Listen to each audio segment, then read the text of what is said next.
Fala, meus camaradas, tudo bem? Vamos lá para mais um vídeo. E no vídeo de hoje, camaradas, a revolução nas mãos. A campanha da legalidade.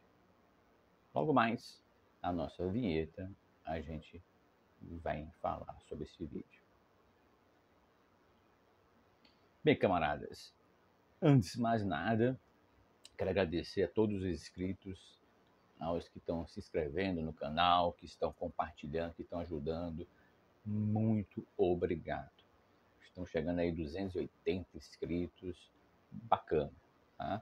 E lembrando, né, para quem quiser ajudar o canal, crescer mais ainda, além de compartilhar, dar, né, o joinha, curtir, compartilhar, enfim, também pode se, além também de se inscrever, né, pode aqui no Apoia-se Kleber Cavalcante e fazer a sua contribuição para ajudar o canal a crescer, para que a gente possa editar melhor, fazer mais coisas, enfim, tá? Como essa vinheta aí, né? Eu particularmente gosto de supetão aqui, de começar aí falando, pá, pá, pá, pá, pá, mas a equipe quer que não editar, eu dou uma travada, então vamos tirar aí essa travada, vamos. Não, eu gosto de falar, travou, deixa travar, mas, enfim, mas vamos lá. No Apoia-se, Kleber Cavalcante, ou, né, no Pix, Kleber, né, 76, @gmail, tá? Também siga-nos nas redes sociais, no Twitter, Kleber Cavalcante, temudo, Instagram, Kleber.cavalcante, e no Facebook, Kleber Cavalcante, o camarada, estamos lá também, certo? E também no Spotify também estamos, Acorde e Lute, está lá o nosso programa, certo? E o episódio de hoje, camaradas, é aquele que você dá um pause aqui, faz uma pipoquinha, pega um lanche, porque vai ser longo este vídeo. E eu duvido, coloca aqui nos comentários se vocês vão achar algo parecido com isso aqui, o que a gente vai falar hoje. A revolução nas mãos, a campanha da legalidade. Eu duvido. Se acharem, coloca aqui na descrição. E aí, né, vou fazer um desafio. Se achar algo parecido com o que eu estou falando aqui, eu tiro a barba. Eu faço a barba aqui e fico lisinho. Vamos lá. Nesse dia 25 de agosto, há 60 anos atrás, mais ou menos, o governador Leonel Brizola iniciou a heróica campanha da legalidade, que impediu um golpe militar contra a posse de João Goulart. Um exemplo a seguir por civis e militares que defendem a honra, a democracia e a Constituição. A campanha da legalidade, também conhecida como legalidade, foi a mobilização civil e militar de 1961 para garantir a posse de João Goulart como presidente do Brasil e derrubando o veto dos ministros das Forças Armadas. A sugestão legal do presidente Jânio Quadros, que tinha renunciado ao então vice-presidente Goulart. Foi liberada, né? E foi liberado pelo governador do Rio Grande do Sul, Leonel Brizola, aliado ao comando do Terceiro Exército, general José Machado Lopes. A crise resultou na negociação do parlamentarismo como um novo sistema do governo do país. O movimento da legalidade sacudiu o Brasil e impediu o golpe militar. Camaradas, vamos lá. A mobilização em defesa da Constituição e da democracia impediu o golpe militar que estava sendo tramado e garantiu a posse do vice-presidente João Goulart. A tensão provocada pela recusa dos ministros militares em aceitar a investigação de Jango na presidência da República de 64, quase levou o país a uma guerra civil. O levante iniciou no Rio Grande do Sul e foi liderado pelo governador Leonel Brizola, que contou com a força da Brigada Militar e o apoio dos soldados e oficiais nacionalistas das Forças Armadas e de alguns setores da imprensa para deter o golpe. A resistência durou 14 dias. Um dos fatores bem importantes que eu destaco, camaradas, para o sucesso dessa mobilização popular e armada, tá? Detalhe, armada no Rio Grande do Sul, que passou, né, a ser chamada de campanha da legalidade, foi a posição dúbia do Terceiro Exército, né, que é o atual Comando Militar do Sul, comandado pelo general José Machado Lopes, que se recusou a cumprir as ordens do alto comando. Note, em Brasília, e frear os movimentos de Brizola. Queria evitar que um provável confronto levasse a um desfecho trágico, com mortos e feridos. Depois que ficaram, né, os 3 primeiros dias numa posição, né, ali bem satisfatória, né, contemplativa, permitindo que Brizola agisse livremente, Machado Lopes acabou se dirigindo até o Palácio Piratini no final da manhã, tá, do ano de 28 de agosto, no dia 28 de agosto, para prestar apoio ao governo, tá, ao governador, com o argumento de que a Constituição precisava ser respeitada.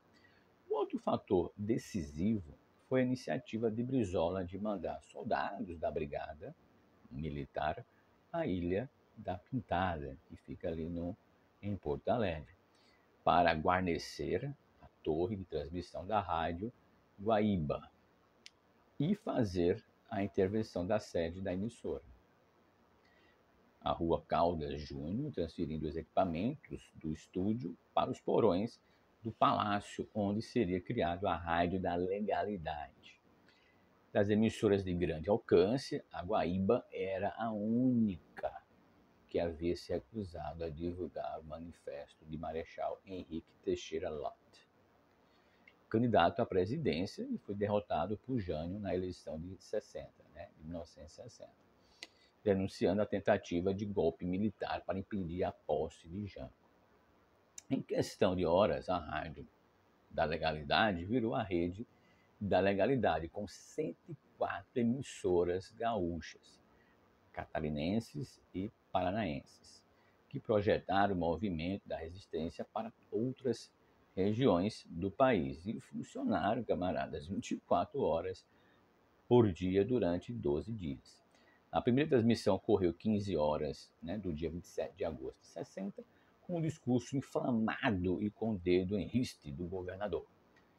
Foram 13 dias em que Brizola transformou o Palácio Piratini em um QG de resistência. A Praça da Matriz virou arena política, reuniu multidões. Os municípios do interior organizaram suas trincheiras e caravanas rumo a Porto Alegre. Ninguém dará golpe por telefone, disse Brizola. Ninguém dará o golpe por telefone. O Rio Grande não aceita o golpe e ele não se submeterá. A frase é uma das centenas que a imprensa reproduziu das declarações de Brizola no decorrer daqueles dias antes, né, aqueles dias finais ali de agosto de 61, após Jânio Quadros recusar por telefone o seu convite para governar provisoriamente a partir da capital gaúcha. Ok, camaradas. Aí o governador Jânio Quadros, né, o Jânio, apelidado de Janjan, durou apenas 7 meses. Né? Aí eu falo que Paulo César Pereira, inspirando-se na Marselhesa,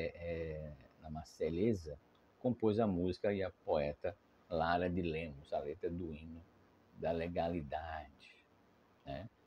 Aí eu vou cantar um pouco desse trecho que é bacana. Avante, brasileiros de pé, unidos pela liberdade, marchemos todos juntos com a bandeira que prega a lealdade. Protesta contra o tirano que prega a traição. Que um povo será grande se for livre sua nação. Bacana, né? O movimento de 61 aponta também para a importância da mobilização popular, que aconteceu principalmente no Rio Grande do Sul, uma vez que foi reprimida em vários estados, como no Rio de Janeiro, né, o governador, né, que era o Carlos Lacerda, apoiador do golpe de 64, e que depois foi alijado e partiu para o exílio. Vamos ver outros fatos históricos, tá, camaradas, que eu trago aqui para fundamentar o que eu quero dizer. Adiante. Em 1978, metalúrgicos da Scania, em São Bernardo do Campo, iniciou a primeira greve do país após o AI-5. Em 78, a Englod, né, uma grande greve do ABC em São Paulo. Também em 78, a CGP denuncia atentado contra Helena Greco, presidente do Movimento Feminino pela Anistia Núcleo de Minas Gerais. Em 78, explodem greves no ABC, São Paulo, também braços cruzados, máquinas paradas, são declaradas ilegais pelo TRT. Em 78, ainda, o jornal Movimento, número 155, primeira edição totalmente planejada e executada sem censura, dá em manchete: retrato falado de um torturador vulgo Capitão Ubirajara. Em 78, acaba a censura prévia da imprensa, que sufocou jornais com opinião em movimento e fez o Estado de São Paulo esgotar os versos dos Lusíadas, que colocava no lugar das matérias censuradas. O jornal Tarde colocava, né, receitas e letras de samba. Em 78, fundava, né, o Movimento Negro Unificado contra a Discriminação Racial em São Paulo. O ano foi fantástico, né? Em 78, o ato público reúne mais de 3.000 pessoas nas escadarias do Teatro Municipal. Em 78, ato público reúne mais de 3.000 pessoas nas escadarias de São Paulo, ali no Teatro Municipal. Em 78, a CGP, em São Paulo, emite nota apoiando os grevistas. A igreja, grande manifestação em São Paulo, organizada pelo movimento contra a carestia, né, liderado pelas mulheres e pelas organizações de base da igreja, é reprimida com bombas e cavalarias. Dom Paulo recebeu manifestantes na catedral. Em 78 ainda, a Associação dos Docentes da USP, a ASP, divulga o livro negro da USP, com relato dos expurgos e perseguições a professores e alunos. Greves na região do ABC paulista, Dom Paulo Armes, Dom Cláudio Umes e seus seguidores ajudam trabalhadores no fundo de greve. Em 79, morre em acidente no mar o mais célebre torturador da ditadura, Sérgio Fleury, né, que perseguiu por anos o Marighella, né, e foi um dos caras mais terríveis que já existiram naquela época, esse Sérgio Fleury. Fala-se em queima de arquivo. Em 79, 1º de maio, unificado em São Paulo, nas comemorações do Dia do Trabalho, mais de 100.000 pessoas se reúnem no estádio de Vila Euclides, em São Bernardo, onde é lançada a Carta dos Princípios do PT, com manifestações pela anistia. Em 79, em Belo Horizonte, cerca de 80.000 trabalhadores da construção civil fazem greve. Numa das mobilizações, 50 pessoas ficam feridas e uma morre. Série de atentados à bomba promovidos por paramilitares da direita ocorre durante o ensaio de escola de samba acadêmicos do Salgueiro, onde haveria ato de apoio à fundação do PMDB, hoje MDB. Outras bombas explodiram também na sede da OAB, causando a morte de uma funcionária. Outras bombas ainda são enviadas à Câmara Municipal do Rio e aos jornais Tribuna da Luta Operária e Tribuna da Imprensa. Tudo isso no Rio. Para a Tribuna da Vitória e para a Hora do Povo, em São Paulo. Em 1980, Lula é libertado. Ainda em 80, Raimundo Ferreira Lima, o gringo, lavrador sindicalista, agente de pastoral, é assassinado em Conceição do Araguaia, no Pará. Em 80, missa rezada no acampamento natalino, no Rio Grande do Sul, embrião ali do MST, contou com a presença dos bispos Dom Pedro Casal da Liga e Dom Thomas Balduino. Dom Oscar Homero, em também 1980, arcebispo de São Salvador, é assassinado durante a missa quando denunciava a repressão. Entre janeiro e março de 1980, foram assassinados mais de 1.000 opositores do regime. Vamos lá. Entre janeiro e março de 1980, foram assassinados mais de 1.000 opositores do regime. Em 1980, cerca de 120 mil grevistas chegam à igreja matriz de São Bernardo, que já estava ocupada pela polícia militar. Após horas de tensão, o governo cede. Uma triunfal passeata precede a manifestação no estádio de Vila Euclides. Em 80, começa a grande greve de 330 mil metalúrgicos no ABC e mais 15 cidades no estado de São Paulo. Em São Bernardo, dura ali em torno de 41 dias, 11 líderes grevistas do ABCD, entre eles Lula, são presos e enquadrados na Lei de Segurança Nacional. Em 80, Flávia Chili é libertada no Uruguai. Em 80, camaradas, prisão de Lula, Dalmo Dallari, José Carlos Dias, em repressão à greve. Em 1980, o assassinato do caseiro Dom Adriano Hipólito, bispo da Baixada Fluminense, no Rio Grande do Sul. Em 80, Congresso Nacional dos Profissionais de Educação nasce. Em 80, sequestro e espancamento de Dalmo Dallari em São Paulo. Em 80, Wilson de Souza Pinheiro, sindicalista e também defensor dos lavradores pobres, assassinado em Brasileia, Acre. Em 80, no bairro da Freguesia do Ó, em São Paulo, polícia espanca manifestantes durante a visita do governador Paulo Maluf.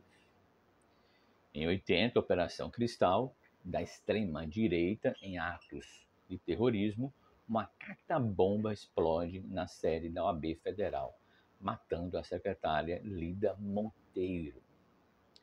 Outras bombas explodem no jornal Tribuna Operária, na Câmara, também na Câmara Municipal.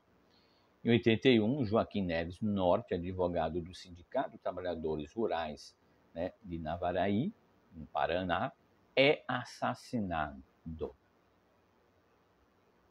81, sindicalistas da greve do ABCD e ano anterior são julgados e condenados pela Justiça Militar a 3 anos de prisão. Em 81, Sebastião Mearim, líder rural no Pará, é assassinado por grileiros. Em 81 ainda, a famosa bomba do Rio Centro e a farsa dos grandes militares brasileiros, isso que a gente tem, atentado no prédio de convenções Rio Centro, no Rio de Janeiro, durante o show do Dia dos Trabalhadores, do Dia do Trabalho, Bomba explode no colo de um militar ainda no carro. As apurações tentam responsabilizar suposto terrorista de esquerda. O caso desmoraliza em profundidade e lenta abertura do general Figueiredo. Militar sobrevivente será condecorado. O militar que sobreviveu foi condecorado. Em 82, polícia reprime reunião com 91 membros do Partido Comunista, o PCB, em São Paulo, enquadrados também na Lei de Segurança Nacional. 7 militares tiveram prisão preventiva decretada, porque militares também faziam parte, né, os que eram contra, né, o golpe, enfim. A ação da polícia gera protesto em Franco Montoro e Dom Paulo Arnes. Em 83, carro-bomba explode no estacionamento do jornal O Estado de São Paulo. Assim, só estou falando, não comentar cada um, porque a gente vai fazer um vídeo aqui muito grande. No final eu comento, mas o Estadão, ele na época soltou várias reportagens muito forte, muito contundente, e a repressão veio forte. Tá? Em 83, manifestações pró-eleições diretas reúnem 10 mil pessoas na Praça Charles Miller, em São Paulo. Nessa mesma data, morre o senador Teotônio Vilela, que, mesmo com câncer, percorreu o país pregando a volta da democracia. Tá? Aí tiveram diversas passeatas, outra em 83, passeata de desempregados no Largo 13 de Maio, região ali sul, né, de São Paulo, termina em saque de supermercado. Ações similares se estendem até o Rio. 5 mil desempregados fazem passeata de 9 quilômetros, da periferia do sul de São Paulo ao Palácio dos Bandeirantes. Os mais exaltados derrubam parte da cerca do Palácio dos Bandeirantes. Em 83, trabalhadores rurais e poceiros protestam na Transamazônica. E a polícia militar prende bispo do Xingu, Dom Edil Cratler. CNBB publica nota de repúdio. Em 83 ainda, temos a primeira greve geral nacional após 64.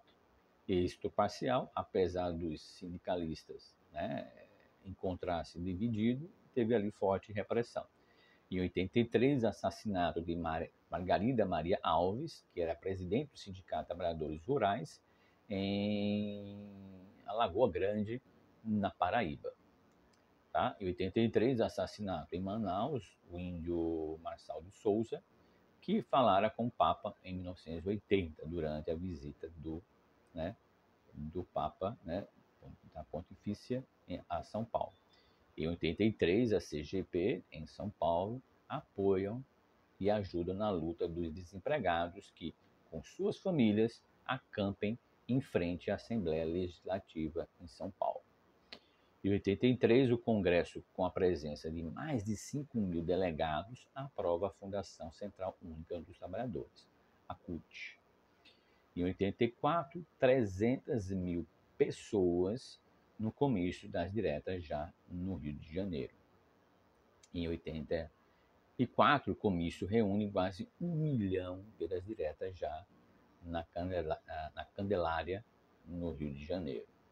Em 84, mais de 1 milhão de pessoas ocupam também ali o Vale do Anhangabaú, em São Paulo, também pelas diretas já. Em 84, o Congresso Nacional rejeita a emenda Dante de Oliveira, que prevê eleições diretas para a presidência. Em 84, o general Newton Cruz ordena o cerco ali, essas passeatas, e principalmente uma que protestava dos estudantes da UNB, frustrados com a derrota da emenda e a invasão das escolas, onde estudantes haviam se refugiado. Prende o presidente da UNE. Em 84, ainda encontro nacional de 4 dias em Cascavel, no Paraná, com 80 representantes de 3 estados, fundo Movimento dos Trabalhadores Rurais Sem Terra, o MST. Cerca de 1 milhão no comício das diretas já na Candelária, Rio de Janeiro, no dia 10. Comício pró-diretas, né, reúne também 250 mil pessoas em Goiânia, a 8 dias da votação das diretas. Figueiredo decreta estado de emergência no Distrito Federal, 1 milhão de pessoas no comício pelas diretas já em São Paulo. Em 84, folheto da CGP São Paulo, em defesa das eleições diretas e amplamente divulgado. Tá? Em 84, o primeiro panelaço pelas diretas nas principais cidades, né, do país. Em 84, canções de Chico Buarque e Francis Rime, pelas tabelas e vai passar, animam a campanha. Em 84, a Câmara dos Deputados aprova nova redação do Código Civil, que prevê a igualdade de gênero. Em 84, greve de 10 mil boias frias dá início a 3 meses de luta, né, de várias lutas nas áreas de cana-de-açúcar e laranja, em São Paulo, Minas Gerais. O protesto termina com grande parte de reivindicações e que são ali atendidas. Em 84, paralisação de professores nas universidades federais. Eleições gerais propõem fim a 11 anos de ditadura no Uruguai. Né? O Sanguineto é eleito, isso em 1984. Também em 1984, Eloy Ferreira da Silva, líder sindical, ele é morto em São Francisco, Minas Gerais. Ato do PT reúne 1.000 pessoas contra a eleição via colégio eleitoral em São Paulo. Segue-se atos no Rio, Santa Catarina, Minas Gerais e Goiás. Em 85, reabilita 164 sindicalistas, entre eles Lula, que foram punidos pela ditadura. Em 85, metalúrgicos da Grande São Paulo e interior do estado fazem greve. Em 85, é assassinada a irmã Adelaide, militante da Comissão Pastoral da Terra, em Eldorado dos Carajás, no Pará. Em 85, o voto dos analfabetos, legalização dos partidos comunistas e eleição, né, e as eleições diretas em todos os níveis. Liberdade para a criação de partidos e coligações, em 85. Em 85 também é fundada a fundação do grupo Tortura Nunca Mais, no Rio de Janeiro. Em 85, Ezequiel Ramin, missionário defensor dos poceiros em Cacoal, em Roraima, é assassinado no dia 24. Em 85, greve geral dos bancários reúne ali 700 mil. Em 85, criada a Delegacia de Defesa da Mulher em São Paulo. Em 85, a atriz e deputada federal Beth Mendes, como integrante da comitiva do presidente Sarney, reconhece e denuncia o coronel Brilhante Ustra, então adito militar no Uruguai, como torturador. Terrível. Em 85, lançamento do livro Projeto Brasil, Nunca Mais. Em 85, né, esse livro, né, é lançado com nova versão, integral na Arquidiocese de São Paulo, lança esse livro novamente. Primeiro, um levantamento sistemático da repressão, listando as vítimas que sofreram na repressão e os nomes de 444 torturadores.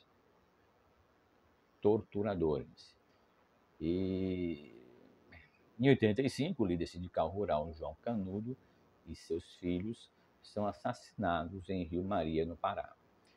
O Brasil será condenado pela Comissão de Direitos Humanos da OEA.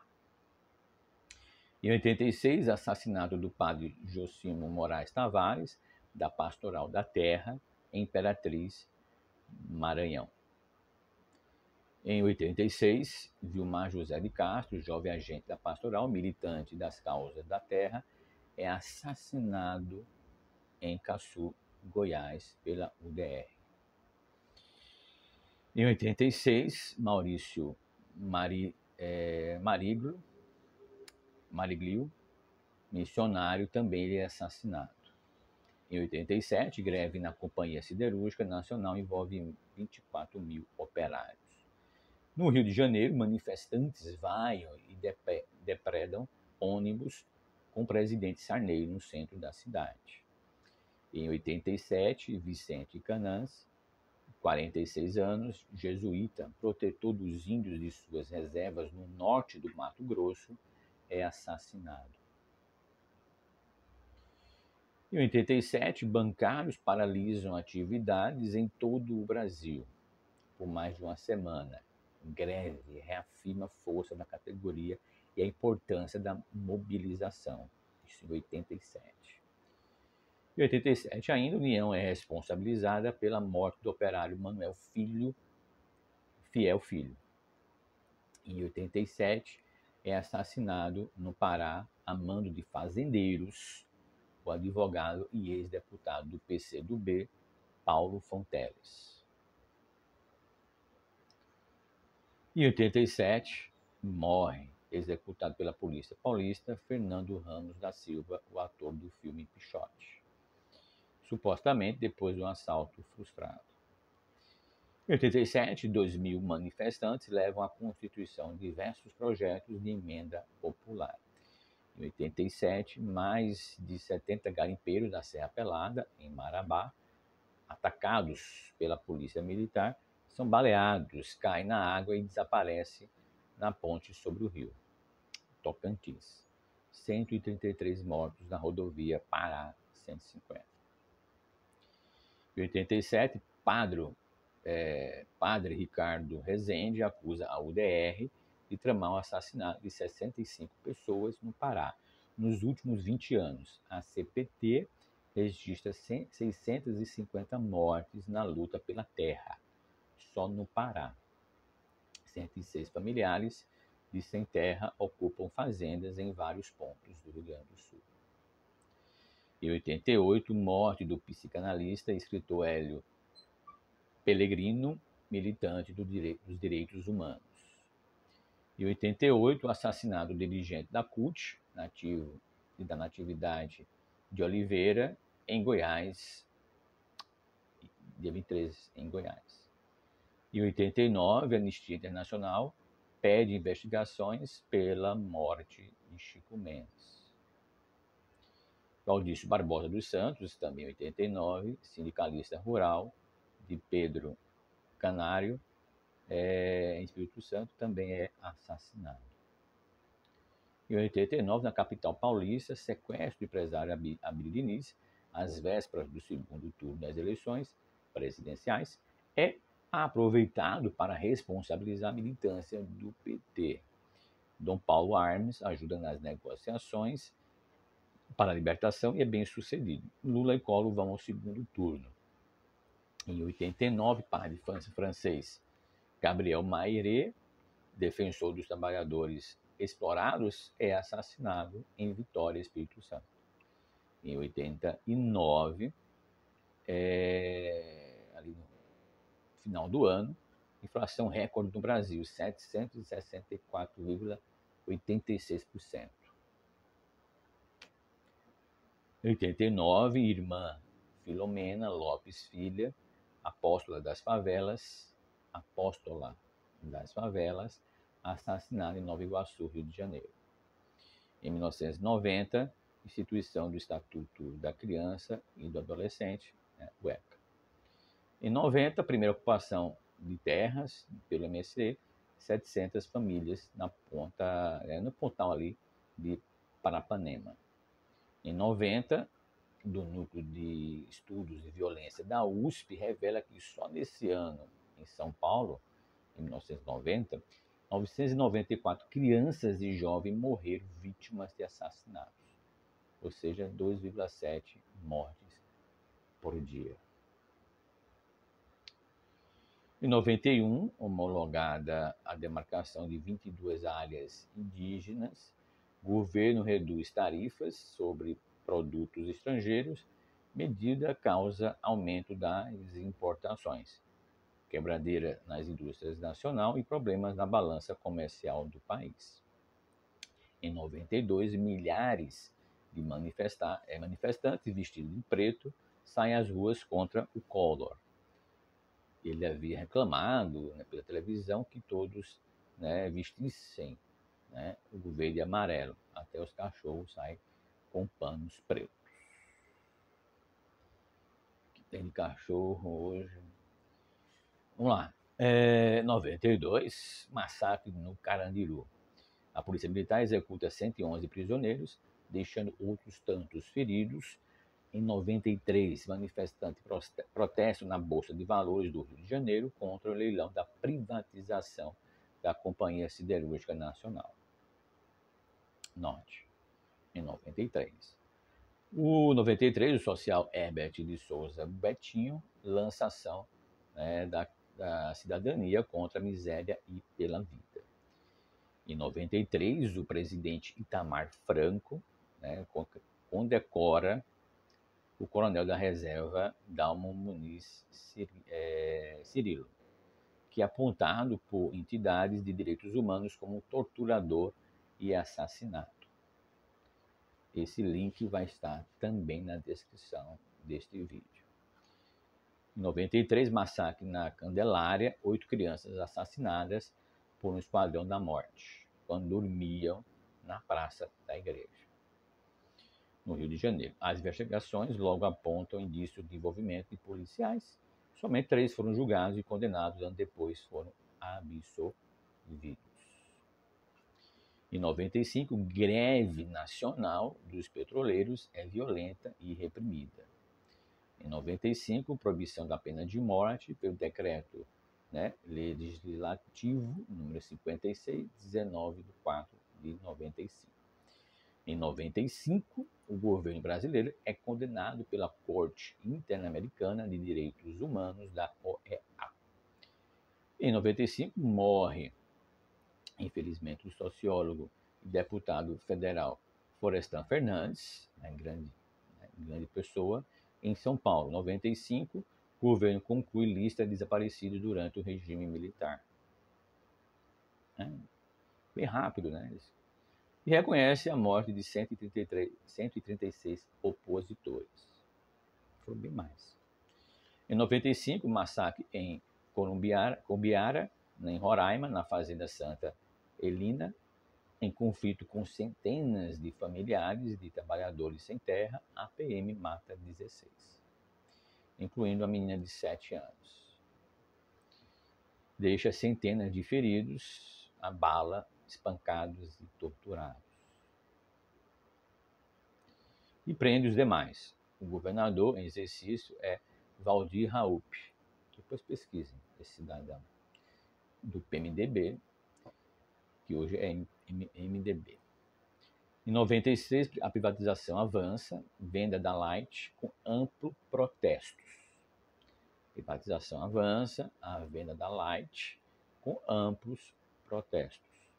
Em 96, aprovada a indenização para a família do Manuel Fiel Filho, morto, né, pelo DOI-Conde em 1976. Em 1996, a Justiça de São Paulo inocenta parte dos policiais do massacre do Carandiru, que já era esperado, e não cobra a responsabilidade nem do governador Fleury e nem do secretário de Segurança, Pedro Franco de Campos. Em 96, há o massacre de Eldorado dos Carajás, no Pará. Em 96, a PM do Estado mata 16 militantes do MST, que defendia seu direito à terra, e deixa 69 feridos. O general de divisão José Luiz Lopes da Silva, que chefiou a invasão da CSN em Volta Redonda, 3 metalúrgicos ali são mortos. Depois ele é promovido a general do Exército. Por quem? Por Fernando Henrique Cardoso, seguindo decisão anterior do ex-presidente Collor. Em 97, o MST recebe o prêmio concedido pela Fundação Rei Balduíno para Desenvolvimento. Bélgica. O governo brasileiro reage cancelando a recepção à missão de empresários belgas. Em 97, Galdino Jesus dos Santos, cacique Pataxó, ele é queimado vivo. Pataxó, o índio, é queimado vivo em Brasília por jovens de classe média que só queriam brincar e achavam que era só um mendigo. Desculpa, não sabia que era um índio. Pensei que era um mendigo, né? Pobre, né? Mendigozinho. Os Pataxó estavam na cidade para exigir a demarcação de 36 mil hectares de sua reserva. Depois pesquise onde estão esses cidadãozinhos, né? Esses serzinhos que queimaram o índio, tudo hoje cargo público. Um deles, se não me engano, estava no concurso tinha passado no concurso da polícia, depois continuou, mas aí caiu em cima. Enfim, deu uma pesquisada aí. Como é terrível. Em 97, projeto de lei que tipifica o crime de tortura é sancionado pelo presidente da República. Lei 9.455 define e pune crime de tortura como um tipo penal autônomo e específico. Em 97, manifestações de rua no Rio de Janeiro, crise econômica e crise política, a expansão de saques nos mercados de alimentos no Nordeste por trabalhadores rurais desesperados com a seca. Provoca a seguinte afirmação de FHC: as baionetas são mais poderosas do que pedras, paus e coquetéis Molotov. FHC, só. Em 97, morre um dos maiores educadores que esse país e o mundo já viu, Paulo Freire.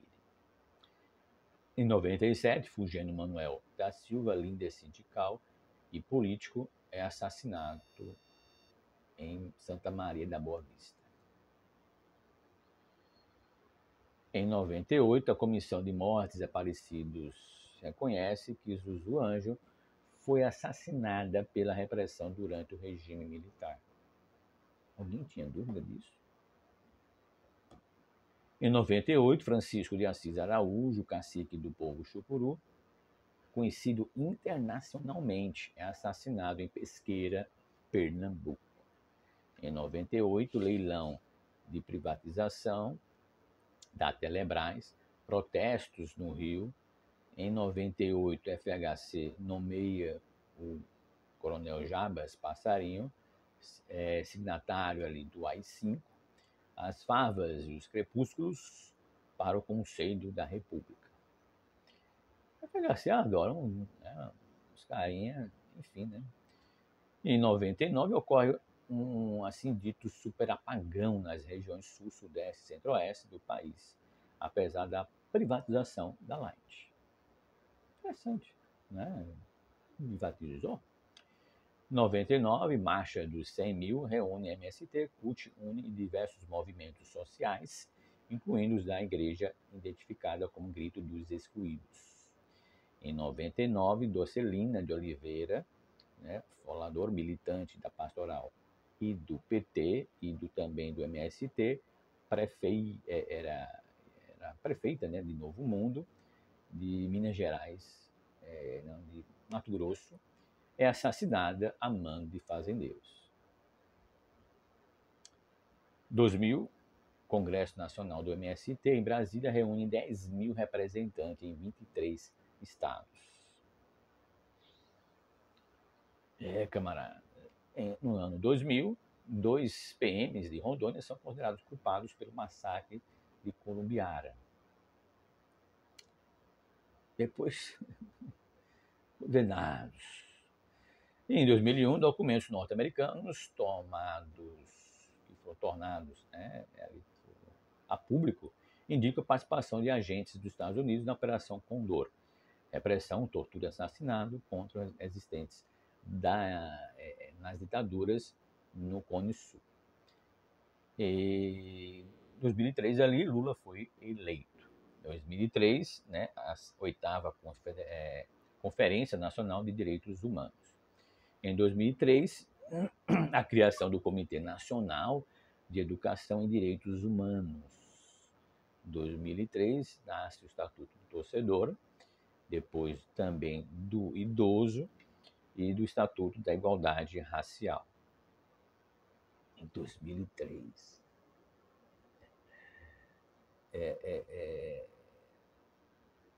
Enfim, né?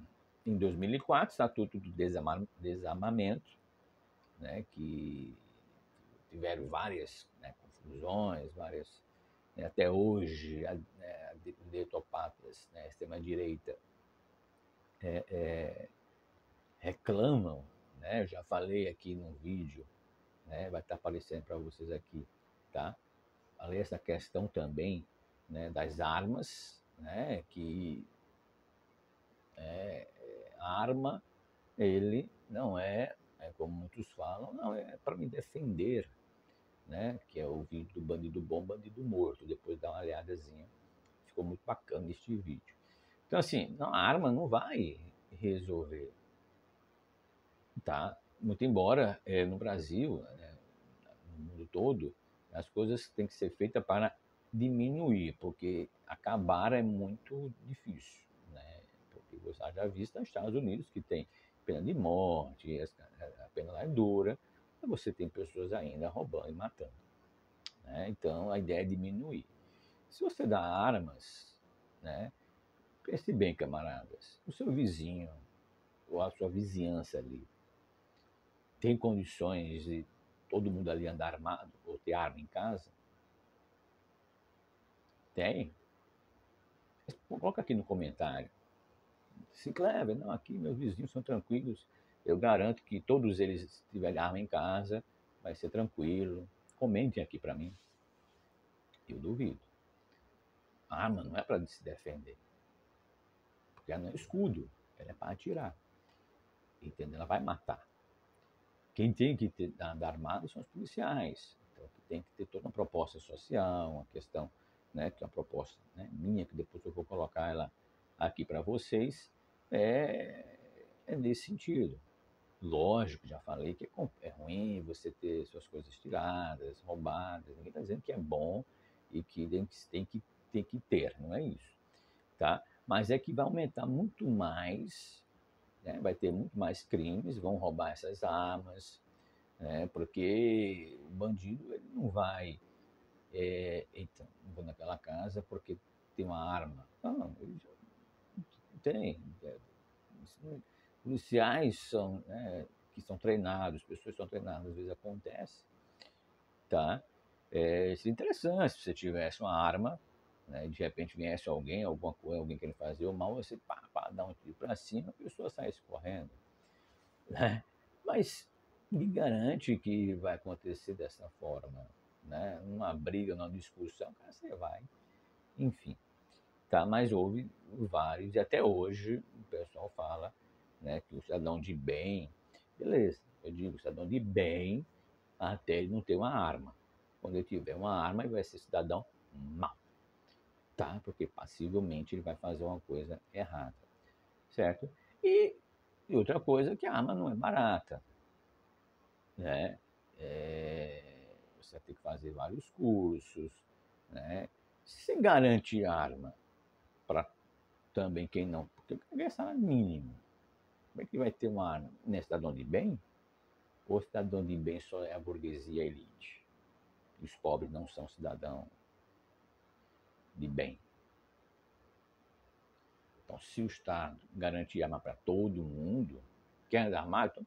Então todos vão ter que ter acesso a armas. Faz lá o curso, passa pelo psicológico, né, pelo psicólogo, né? Está apto. Então, o Estado, arma aí, minha casa, minha arma, R$ 200, em 25 vezes, 24 vezes, 36 vezes para ele pagar. E subsidia o restante. Né? Vai fazer isso o Estado, o garoto.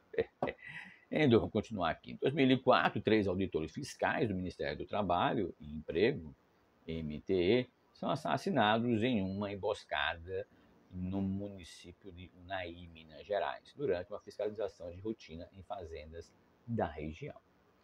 Você vê como... No final eu falo, né? Senão... Vamos lá, vamos continuar. Eu fico agoniado para falar.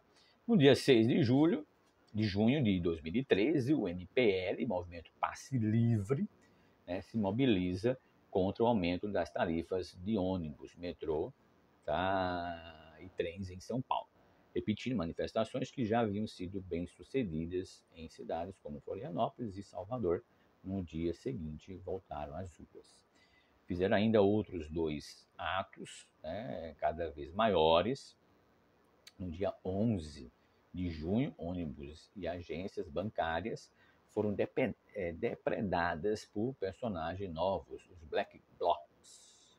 No dia 13, houve enfrentamento e a polícia militar disparou bombas e gás e balas de borracha, deixando manifestantes e jornalistas feridos. Um aumento ainda superior, porém, ocorrido no início do ano seguinte em São Paulo, quando passou a custar R$ 3,50, né? Em 2015, pularia para R$ 3,80. E no início deste ano, né, do ano de 2015, para R$ 4. Certo? Outras coisas que eu também destacar aqui, camaradas, manifestantes, né, essas manifestações posteriores contra os reajustes jamais conseguiram repetir a adesão de 2013. Né? Sofia Salles, militando do MPL, pondera, contudo, que a inclusão em 2015 do transporte como direito social e na Constituição e a criação do passe livre para estudantes em São Paulo durante a gestão de Fernando Haddad, benefício extinto pelo seu sucessor João Dória. Certo? Foi legalizado ali o direito, passe livre pelo Haddad, e veio Joãozinho Dória, né, invasor também de terras, invasor também, né, adora expandir sua casa, né, roubar, foram resultado da luta em 2013. Notaram, camaradas, como é que funciona? Em 2000, em 6, tá, de julho, né, também em 2013, foram 5 anos aí, depois de 5 anos, né, de protesto, que pararam o Brasil. Em São Paulo, MPL se mobiliza, vão às ruas contra o aumento de 20 centavos do transporte público. 13 de julho, violência policial contra manifestantes e jornalistas em São Paulo provoca revolta, protestos se espalham pelo país. Em 17 de julho, milhares vão às ruas em 11 capitais e outras cidades demandadas já não se limitam ao transporte público, já eram outras questões. Tá? Em 20 de julho, mais de 1 milhão de pessoas protestam em 388 cidades. 21 de julho, Dilma Rousseff faz pronunciamento e promete trazer mais médicos do exterior. Congresso faz pauta propositiva para atender as ruas. Desdobramentos. Vou destacar aqui: surgimento de coletivos como Mídia Ninja, MBL, Vem Pra Rua. Com o tempo, as manifestações começam a ficar violentas e a desmobilização aumenta. Nova onda de protestos surge em 2015, aumentando a polarização, né, do país. Em 2016, diante da crise econômica, o governo Michel Temer anunciou a criação de um teto de gasto para o governo federal, o que para muitos acabou limitando o avanço de investimentos nessas áreas, né, como saúde, educação, enfim. E mais recentemente retirou alguns recursos dessa pasta para atender a reivindicação dos caminhoneiros por diesel mais barato naquela greve, né, que parou o país. Combate à corrupção. À época, Dilma também fez uma reunião emergencial com governadores e prefeitos e propôs 5 pactos pela saúde, educação, transporte, reforma política e responsabilidade fiscal. Além de um plebiscito para uma constituinte, né, de reforma política, que era a bandeira defendida pelo PT. Esses, no entanto, nunca foram adiante. Essas são as críticas que eu tenho, né, do PT, tá? Algumas, tá? Além dos pedidos por mais saúde, educação e segurança, tinha gente contra a Copa, contra a Olimpíada do Rio, que acabou transcorrendo normalmente, apesar de protestos, às vezes violentos, e contra a PEC 37, que limitava o poder de investigação do Ministério Público. Reação política, principais mudanças, tá, camaradas, ali naquelas manifestações de 2013. Arquivamento da PEC 37, que limitava o poder de investigação do Ministério Público.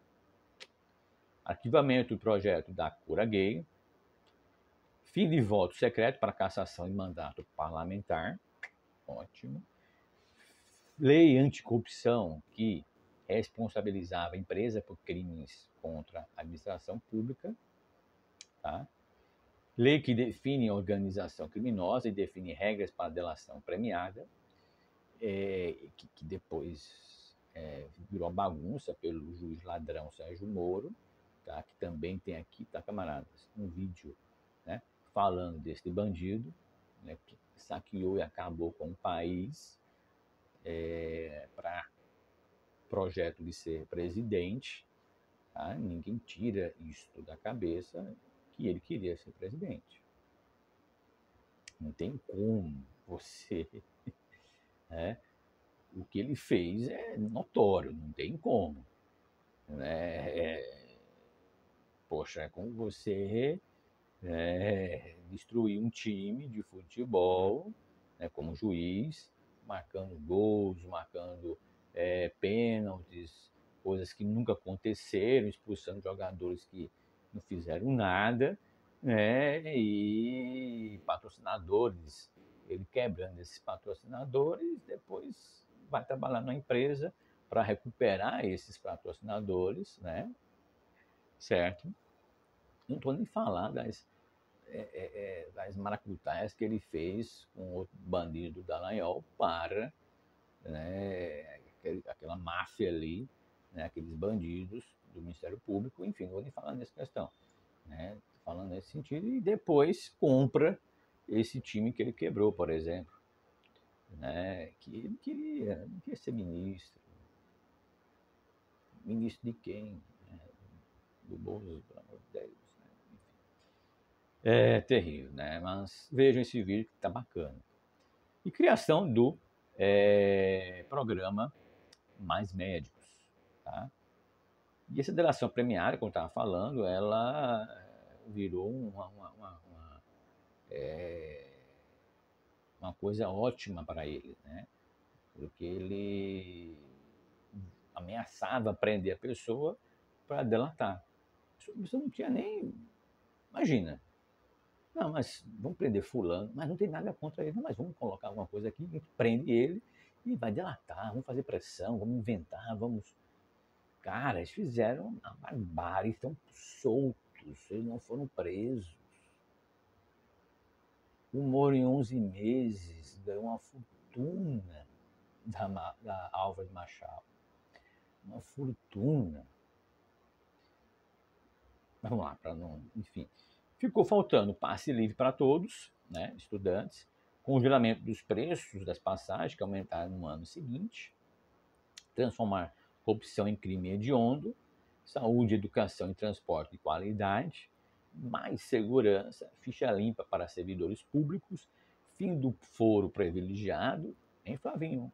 Flavinho Rachadinha, esse aí eu sou contra o foro privilegiado, eu sou contra. usou, tá usando e abusando. Também não foi preso. Que incrível, cara. Aécio também. Se a gente citar aqui, fica dias e dias. Reforma política.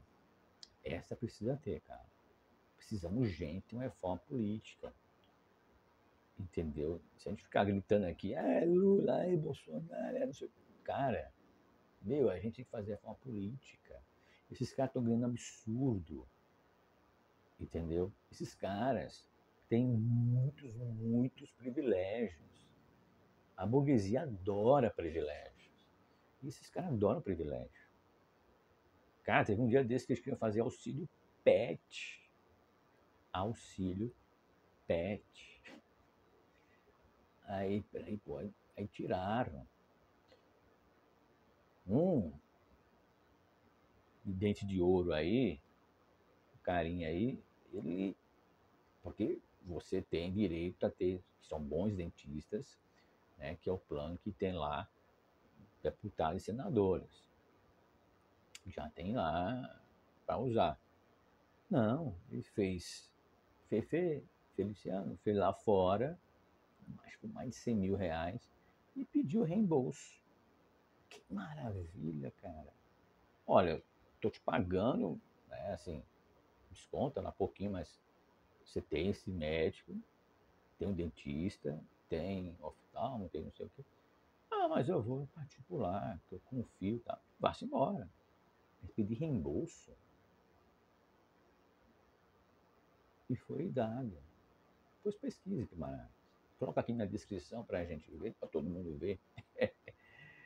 Ai, ai, ai. Polarização. 5 anos depois dos mega protestos, o Brasil se vê extremamente polarizado entre direita e esquerda. O país também passou a assistir os grupos indo às ruas, pedindo abertamente intervenção militar e defendendo pautas mais conservadoras, né? E que eu não entendo, né? Acho que se alguém da direita vê esse vídeo e vê aqui as mortes que houveram, né? Todas as mortes ligadas a pessoas de bem, né? Pessoas que estavam lutando por direitos, tá? De outras pessoas, que poderia muito bem ficar na minha, vou, né? Mas não, camarada. Estavam lá lutando, você viu tanto de gente aqui que eu falei, por isso que eu quis fazer essa cronologia, para mostrar que a parte social, né, ela é muito questionada por muitos hoje, somente da direita, mas você vê como eles morreram, como eles foram assassinados, lutando pela melhoria dos outros, de um país mais justo, um país mais igual. E terras. Ninguém nasce rico, ninguém nasce milionário. Essas pessoas, se você forem ver, invadiram, sonegam imposto, roubam. É assim. Você não vê o velhinho da van? Anos sonegando imposto? E muitos, entendeu? São pouquíssimos ali que dos seus ali conseguiram, muito pouco. Tá? A maioria são esses, tá? Que roubaram terra dos indígenas. Tá? Então, tem o direito de reivindicar a terra que era deles. E foram mortos, muitos foram mortos. Tá? E essa intervenção militar, como é que seria isso? Porque o que eu vi é a intervenção militar com o Bolsonaro tomando conta, o que o príncipe, o rei, que se a intervenção militar, quem toma conta é o exército. E criancinhas, numa democracia, você pode ir à rua reclamar do aumento da gasolina, do aumento do diesel, do aumento da cesta básica, das passagens de ônibus, você pode ir lá reclamar. Mas na ditadura, se falar, é caixão e vela preta. Acho que nem vela coloca. Ok? Hein, camaradas? O Exército, camaradas, foi uma das maiores e é uma das maiores tragédias que o país tem. Por quê? Teoricamente, é para vigiar fronteiras, a gente vê o desastre que é, porque o tanto que armas que entram, certo? Serve para privilegiar mais os privilegiados com privilégios, tá? Filhas que não querem se casar nunca, que eu acho um absurdo, recebem uma fortuna, entendeu? Que eu não sei por que estão recebendo esse dinheiro, porque o que foi que eles fizeram? O Mourão matou um monte de gente inocente, quando era ainda, né? Do exército, na ativa, né? Pazuello, bandidaço. Então, se você vê, camaradas, não presta. Eu sou contra as Forças Armadas existirem. Eu tenho um projeto que era, né, a gente colocar esse quantitativo, diminuir drasticamente, né? Drasticamente, e designar para outras coisas, né? Como mais policiais na rua, não precisa ser na rua, mas investiga mais condições para eles poderem investigar melhor os crimes, um salário mais justo para o policial, entendeu? Que sofre, que estão ali na rua, pressão, não é fácil, entendeu? Para o policial, entendeu? Mais questões, e investir na questão social, né? Tirar as crianças das ruas, enfim. Mas não, estão pagando milhares, né? Para esses vagabundos, né? Esses que não querem sair, não querem deixar a teta. É mais de 100 mil reais por mês, fora seu salário, fora regalias. As filhas de Pazuello, pasmem, camaradas, receberam auxílio da Covid lá. E o vagabundinho, nem para chegar na TV assim, estou devolvendo, estou envergonhado que minhas filhas fizeram isso. Tal. Não. Até hoje, tá? Foi afastado, ministro, tá? Né, da saúde, que não sabia nem o que era o SUS. O SUS, que também foi um direito, um grito por gente do social, socialistas. Tá? Não foi a burguesia que queria, não. Pesquise, camaradas, é isso, estudar, pesquisar. Pesquise quem mais gritou por direitos foram quem? Pesquise, camaradas. Vocês vão ver, tá? E Pazuello, agora que pediu para ir para reserva e tal, tá com cargo, gente. Tá com cargo lá, sem fazer nada.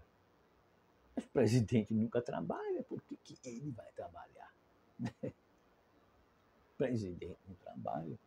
Mandrião, que também tem um vídeo aqui, vários vídeos dele, né? O quanto que ele roubou e rouba até hoje, né? Eu nunca vi roubar tanto.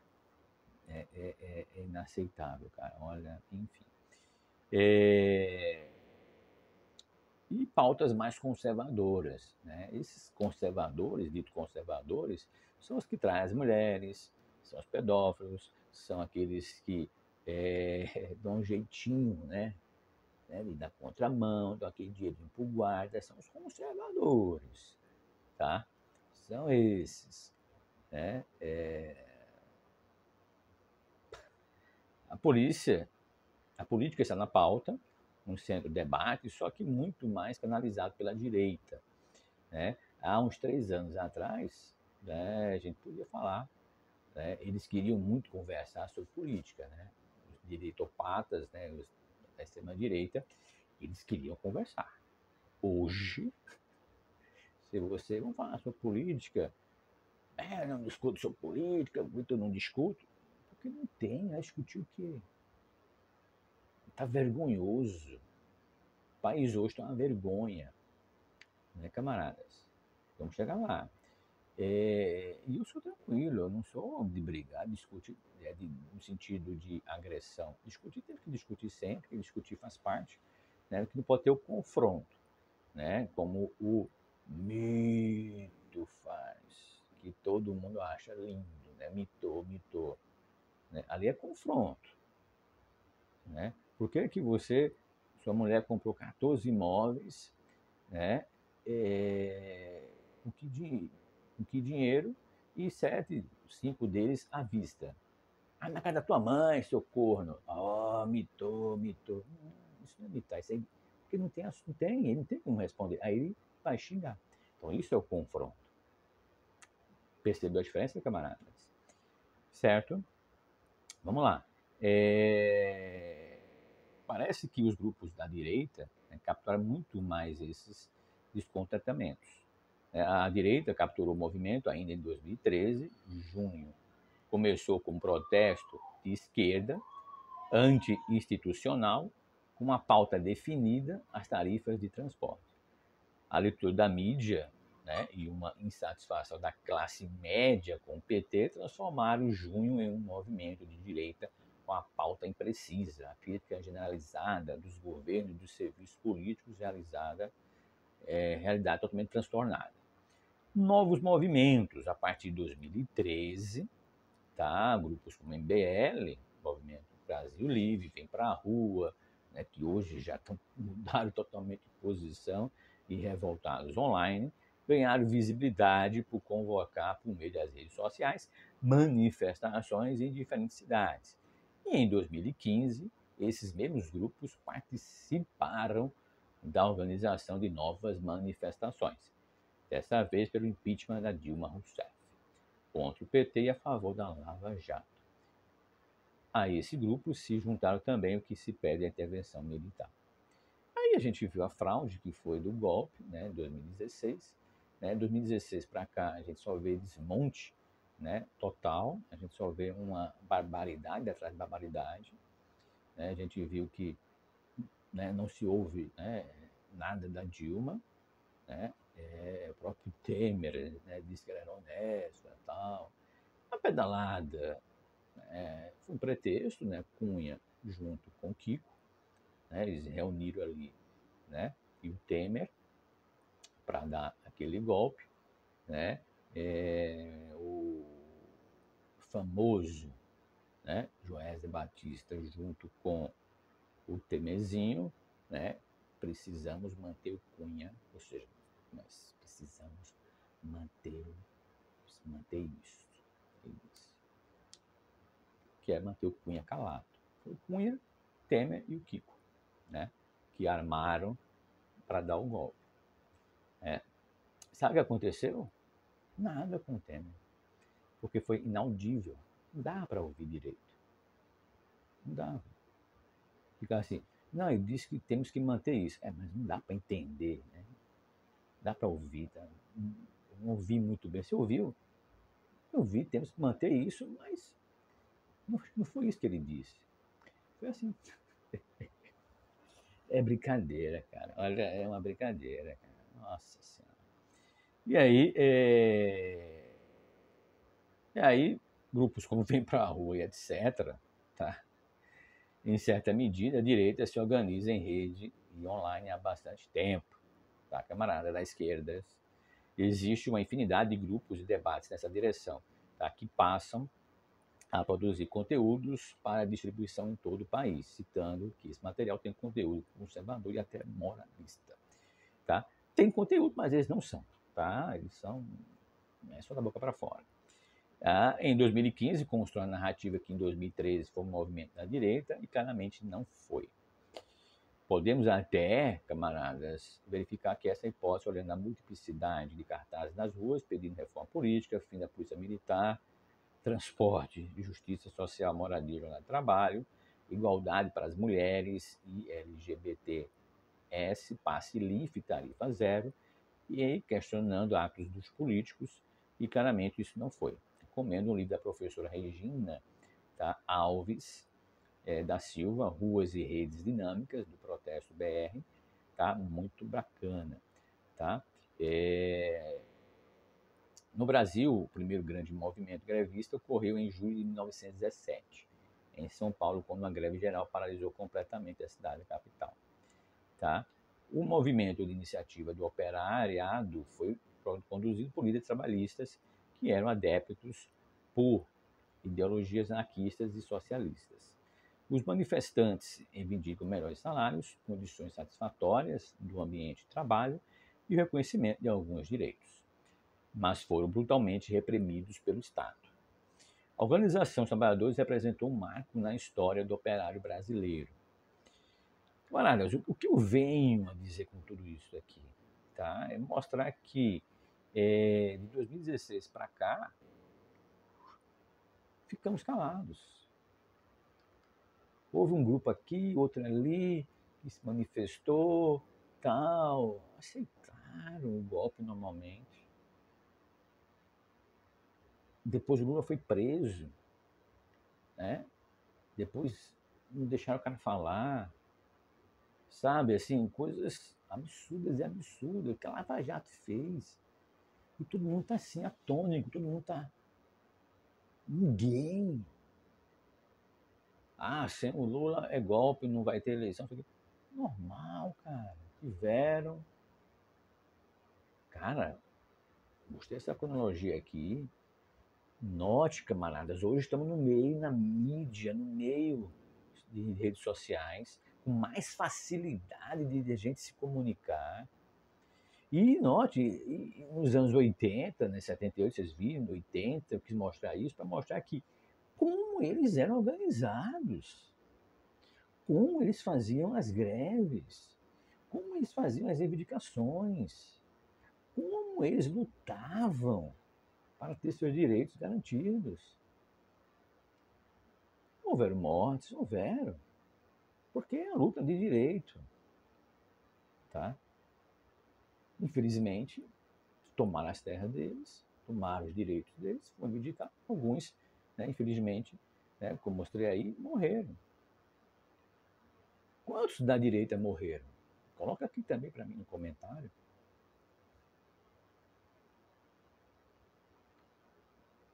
Percebe, camaradas? Temos que lutar, temos que acordar. Absurdo o que está acontecendo. A barbaridade desse governo, todo mundo calado. Energia cara, gasolina cara.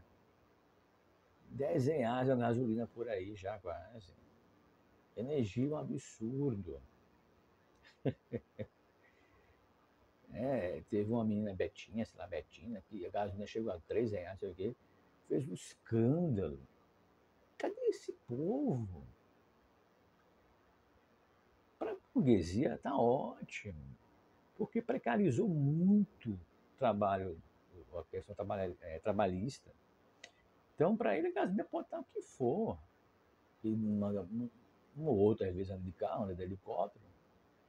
Então, para ele, que esteja caro, diferente, porque ele tem lá 500 funcionários precarizados com a reforma trabalhista, né, contratos intermitentes, quer acabar agora com o 13º. Camarada. Então, a burguesia mesmo está ganhando muito dinheiro. Classe média ali, os que queriam intervenção militar, comandar armado, esses estão se ferrando, né? Mas estão caladinhos, né? Porque não posso dar um braço a torcer, né? Não posso. Então, camaradas, o que eu venho dizer com tudo isso é que precisamos acordar. A ditadura não usou acabar com a CLT, consolidações da lei do trabalho. O Sarney também não conseguiu, tentou mexer, né, na lei trabalhista, mas não conseguiu. FHC tentou, não conseguiu. Na ditadura não conseguiu mexer na CLT. O Lula deveria ter feito alguma coisa na CLT, né, na lei trabalhista, devia ter mexido, na Previdência devia ter feito alguma coisa, reforma da Previdência devia ter feito alguma coisa, e nada. Aí Temer vem, compra ali meia dúzia de safado político e faz reforma trabalhista. O safado do esgoto humano que defeca pela boca, o Bozo, gritava. Ele não é que ele dizia, tem vídeos dele, pessoal, tem vídeos dele, tá? Falando, não é que ele disse ou disseram. Ele, Temer, essa reforma não vai passar, tem um absurdo, não sei o que, xingando. E não é que na gestão dele passa a reforma da Previdência? Como ele quer tudo sigilo de 100 anos, né, 100 anos para a sua cadernetinha de vacinação, né, 100 anos pela filha, né, que ele foi expulso do Exército, e a filha foi estudar na escola do Exército. Tá? Não pode, porque ele não é nada do Exército. Né? O vagabundo que foi expulso. Aí fizeram uma maracutaia, parece que ele voltou para o Exército e colocou ela, furou fila e ela entrou. A filha do Bozo. Privilégios. E aí? Será que o povo tem direito a isso? Também a fazer isso? A furar fila? E colocar? Entendeu, camarada? Como é que como é que funcionam as coisas? E ele passou a Previdência, fez que não era com ele, não deu uma satisfação. Se a Constituição foi rasgada, se o plebiscito pelo presidencialismo foi jogado no lixo, se existe uma Constituição para Moro, outra para Gilmar Mendes, outra para o povo, etc., temos que trabalhar com a realidade deles. Esta realidade exige que sejamos insubordinados. É uma questão de sobrevivência. Esta é a melhor das oportunidades para que os movimentos sociais, os partidos trabalhistas e os sindicatos façam o que não fizeram nos anos em que estiveram à frente do poder. Escancarem a luta de classes, mostrem ao trabalhador, agora escravo empresa, o poder do seu trabalho. Não há diálogo quando apenas um lado quer ganhar. Não há diálogo quando apenas um lado quer ganhar. A hora da revolução está anunciada. Finalizo com vemos, ouvimos e lemos, não podemos ignorar. E finalizo definitivamente, que é uma das músicas mais belas que eu já ouvi na minha vida, que é o que a gente está hoje, né? Há soldados armados, amados ou não, quase todos perdidos de armas na mão. Nos quartéis eles ensinam uma antiga canção de morrer pela pátria e viver sem razão. Vem, vamos embora, que esperar não é saber. Quem sabe faz a hora, não espera acontecer. Vamos? Vamos embora, que esperar não é saber. Quem sabe faz a hora, não espera acontecer. Camaradas, revolução já. Por isso, acorde e lute.